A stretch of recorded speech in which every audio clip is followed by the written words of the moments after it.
Welcome to the KD session. இன்றைக்கி நம்ம என்ன பார்க்க போகிறோம் அப்படின்னா தொடை விகற்பங்கள் பார்க்க போகிறோம். இது வந்து மோனையிலையும் வரும், எதுகையிலும் வரும். யூஸ்வலாக பார்த்தோன்னா முதல் எழுத்து ஒன்றி வருவது மோனை, இரண்டாம் எழுத்து ஒன்றி வருவது எதுகை.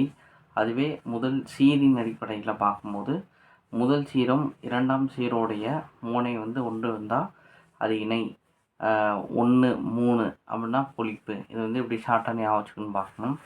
ஸோ இங்கே வந்து என்னென்னா 1 2 1 3 1 4ன்னு போட்டோம். இது வந்து இணை மோனை, இது வந்து பொழிப்பு மோனை, இது வந்து ஒருவு மோனை. இப்போ நெக்ஸ்ட்டு கூலை மோனைன்னு வரும். ஸோ ஃபஸ்ட்டு பேரை எடுத்துக்கிட்டோம் அப்படின்னா 1 2 3 இது வந்து கூலை மோனை. அடுத்து இந்த பேரை எடுத்துக்கிட்டோம் அப்படின்னா 1 3 4 இது வந்து மேற்கதுவாய் மோனை.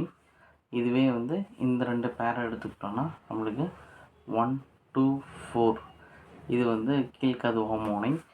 இதுமாரி 4 சீர்களும் இரண்டாம் எழுத்து முதல் எழுத்து ஒன்றி வருவது எதுகை மோனையின் அடிப்படையில் பார்க்கும்போது 1 2 3 4 4 வந்துச்சுன்னா முற்று மோனை அப்படின்னு சொல்லுவோம். ஸோ இது வந்து ஷார்ட்டாக வச்சுக்கலாம். அப்படி தேங்க்ஸ் ஃபார் வாட்சிங்.